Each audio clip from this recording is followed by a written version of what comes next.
हर हर महादेव, जय भोलेनाथ। नमस्कार दोस्तों, मैं हेमलता उपाध्याय आप सभी का अपने चैनल पर बहुत बहुत स्वागत करती हूँ। दोस्तों, जैसा कि हम सभी जानते हैं कि सावन का बहुत ही पवित्र महीना चल रहा है और अब बस सावन के 10 दिन और बचे हुए हैं। तो सावन के इन बचे हुए दिनों में आपको 5 बेलपत्र को 5 तरीके से और 5 जगहों पर समर्पित करना है, जिससे चाहे वह कितनी भी बड़ी आपकी मनोकामना हो, कितनी भी पुरानी मनोकामना हो, वह सारी विशेष पूरी ज़रूर होगी। बहुत ही अलग तरीके से, बहुत ही प्यार से आप लोगों को समझाने की मैं कोशिश करूंगी। वीडियो को पूरा ज़रूर देखिएगा, जिससे जानकारी आपको अच्छे से ढंग से समझ आ पाएगी। चलिए जान लेते हैं, समझ लेते हैं और समझने की कोशिश करते हैं। वीडियो को लाइक ज़रूर कर दीजिएगा, साथ ही हमारे साथ जुड़े रहने के लिए चैनल को सब्सक्राइब कर लीजिएगा। देखिए दोस्तों, आप लोग को बेल पत्र दिख रहा होगा और बेल पत्र जो कि भगवान भोलेनाथ को बहुत ही प्रिय है। 5 बेल पत्र को कितनी जगहों पर चढ़ाना है? 5 जगहों पे। तो देखिए, बेल पत्र कितने लेना है? 5 बेल पत्र आपको लेना है। बार बार इस चीज़ को नहीं मैं बोलूँगी कि बेलपत्र आपकी कटी फिटी नहीं होनी चाहिए, इस बात का आपको ध्यान रखना है। बिल्कुल भी कटा फिटा हुआ बेलपत्र नहीं होना चाहिए। उसके बाद दोस्तों, आपको सीधे महादेव के जी के मंदिर जाना है, शिवलिंग के पास में। इस उपाय को करने की विधि थोड़ी सी डिफरेंट होगी। हमें वो 5 जगह टच स्पर्श महादेव की शिवलिंग पर नहीं कराने हैं, अलग अलग जगहों पे करवाने हैं। मैं यहाँ पर कुछ बताने का आपको प्रयास करूँगी और अभी थोड़ी देर में आपको समझ भी आ जाएगा कि मैं आपको किस तरीके से बताने का प्रयास कर रही हूँ। बहुत ही ध्यान से समझने का प्रयास कीजिएगा दोस्तों। सबसे पहला बेलपत्र भोले शंकर की सबसे प्रिय पुत्री, जिनका नाम है माता अशोक सुंदरी। पहली बेलपत्र आपको वहीं पर समर्पित करना होगा, ठीक है। जो दूसरी बेलपत्र समर्पित करोगे वह भोले शंकर के ऊपर, पिंडी के ऊपर, बिल्कुल पिंडी के ऊपर, जहाँ पर समर्पित ऊपर हम करते हैं, पिंडी के ऊपर, शिवलिंग के ऊपर, वहाँ पर समर्पित करना है। तीसरा, एक पिता के लिए उनकी बेटियाँ बहुत ही प्रिय होती हैं। आपको पता होगा कि भोले शंकर की 5 बेटियाँ विराजमान होती हैं। जो भोलेनाथ के शिवलिंग के ऊपर कलश होता है और उसी कलश से वो बूंद बूंद करके जल महादेव के शिवलिंग पर ऊपर चढ़ाती रहती हैं, पता होगा आपको। तो जो तीसरा बेलपत्र है आपको समर्पित करना है, वह आप इस कलश को एक बार बेलपत्र को स्पर्श करा देंगे, उसको टच करा देंगे। उसके बाद भोलेनाथ की 5 बेटियों का स्मरण करना है। कौन कौन सी? जया, विशरा, सामली बारी, दफ्तली और देव। यही 5 बेटियों का स्मरण करते हुए कलश पे बेलपत्र को आपको स्पर्श करा देना है। फिर भोलेनाथ के शिवलिंग के ऊपर उस तीसरी बेलपत्र को भी चढ़ा देना है। अब जो चौथी बेलपत्र होगी, वो चौथी बेलपत्र को आपको क्या करना है? जो भोलेनाथ के शिवलिंग के पास में त्रिशूल होता है, जो त्रिशूल होता है, उस त्रिशूल से आपको स्पर्श करा देना है। जो चौथी बेलपत्र होगी, दोबारा से आप लोग को महादेव की शिवलिंग के ऊपर रखनी है। लास्ट में जब आप पूजन करके बाहर जैसे ही निकलोगे, आपको नंदी बाबा के दर्शन होंगे। और नंदी बाबा आपको क्या करना है? आपको पता ही होगा कि नंदी बाबा के पैर हमेशा उठा हुआ होता है। यह बात मुझे बार बार शायद आपको ना बतानी पड़े, यह बात सभी जानते हैं।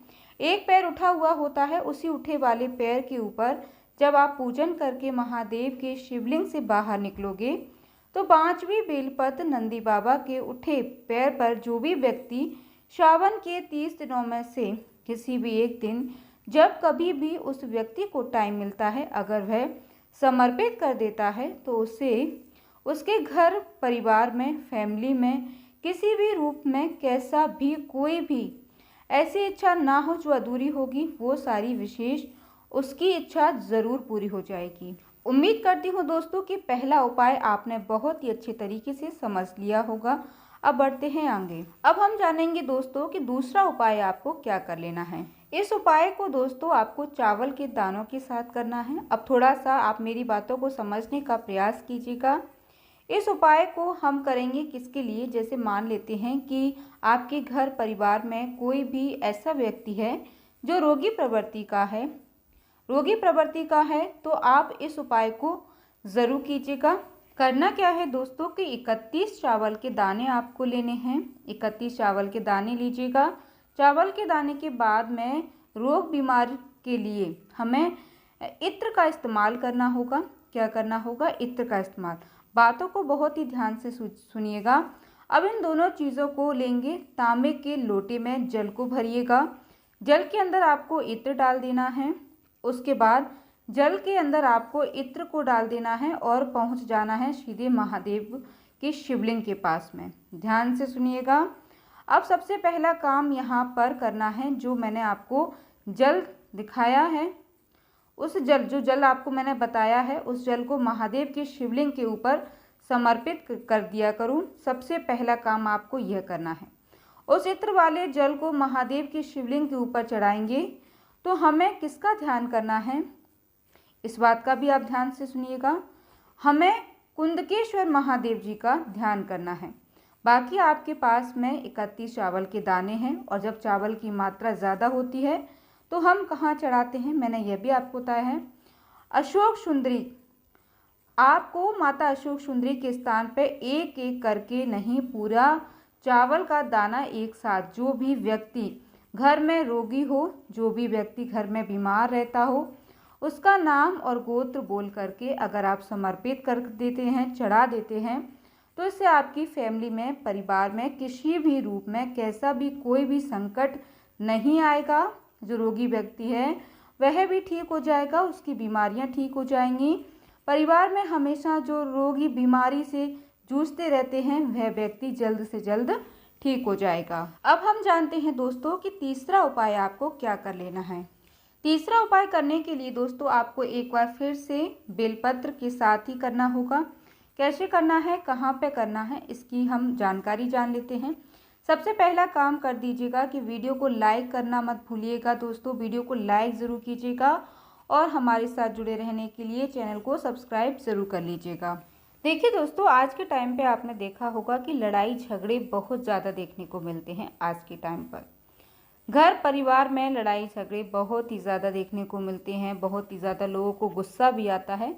तो उसी गुस्से को, क्रोध को खत्म करने के लिए हम इस उपाय को करेंगे। इसके लिए आपको मात्र एक बेलपत्र की आवश्यकता होगी।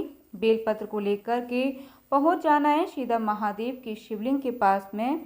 जल ले लेना है, 1 लोटा घर से जल आपको लेकर जाना है और आप लोगों को अब इस उपाय को एक नाम मैं यहाँ पर बताऊंगी, उस नाम के साथ आपको करना है। तो नाम क्या है दोस्तों? माता उमा। माँ पार्वती जी का एक और नाम होता है जिसे हम माँ उमा के नाम से जानते हैं। तो जो बेलपत्र आपके पास में है, उस बेलपत्र को कौन सा स्थान है जहाँ समर्पित करना है, तो यह भी आप जान लीजिएगा। माता का हस्त कमल कटी भाग पर आप लोगों को माता उमा का स्मरण करते हुए, साथ ही साथ जो भी व्यक्ति घर में आपके बहुत क्रोध कर रहा है, बहुत गुस्सा कर रहा है, गाली गलौज कर रहा है, उस व्यक्ति का नाम और गोत्र बोल करके बेलपत्र को समर्पित करना है और फिर 1 लोटा जल आपको चढ़ा देना है। उसके बाद आपको महादेव से विनती करनी है, हे शिव शंभू, हमारे घर परिवार में इस प्रकार से लोग बीमार रहते हैं, परेशान रहते हैं, आप हमारे घर परिवार की इन सभी परेशानियों को दूर करें। हमारे घर में सुख शांति समृद्धि का वास रहे, लड़ाई झगड़े हमारे घर से दूर रहें, ऐसे आपको प्रार्थना करनी है। तो इस तरह से करके आपको दोस्तों यह तीसरा उपाय कर लेना है। अब हम जान लेते हैं जी चौथा उपाय आपको क्या करना है। आप सभी को क्या करना है कि पीले चंदन के साथ यह उपाय आपको करना है। अपने जीवन में किसी भी रूप के कष्ट, चाहे वो धन को लेकर हो, व्यापार को लेकर हो या फिर नौकरी को लेकर हो, इच्छा को लेकर हो, रोग को लेकर हो, कोई सा भी हो, पीला चंदन आपको लेना है। साथ ही साथ आपको कमलगट्टा, आपको धन संपदा का उपाय करना है तो कमलगट्टा ले लेना है। धन का उपाय नहीं करना है तो कमलगट्टा नहीं लेंगे, ठीक है, इस बात का ध्यान रखिएगा। कमलगट्टा लेना है, फिर तांबे का लोटा लीजिएगा, इसके अंदर जल भरिएगा। इस बार जल के अंदर कमलगट्टे को नहीं डालना है और पहुंच जाना है सीधे महादेव के मंदिर शिवलिंग के पास। आप लोगों को 2 जगहों पे पीले चंदन को लगाना है।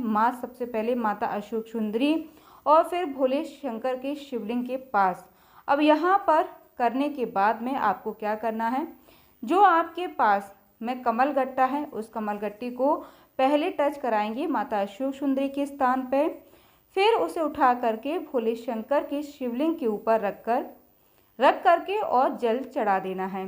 कुंदकेश्वर महादेव का ध्यान करके जल चढ़ाने के बाद में उस कमलगट्टे को उठाना है, अपने घर की अलमारी तिजोरी जहाँ पर रुपया पैसा गहना जेवरात रखते हैं उस स्थान पर आपको रख देना है। घर में कभी भी आपके घर में धन धान्य की कमी नहीं होगी, धन आगमन के रास्ते बनने शुरू हो जाएंगे। उम्मीद करती हूँ दोस्तों कि आज की यह जानकारी, यह वीडियो आपको पसंद आई होगी। वीडियो अच्छा लगा हो तो लाइक ज़रूर कीजिएगा। हमारे साथ बने रहने के लिए, जुड़े रहने के लिए चैनल को सब्सक्राइब कर लीजिएगा। जय माता दी दोस्तों, धन्यवाद।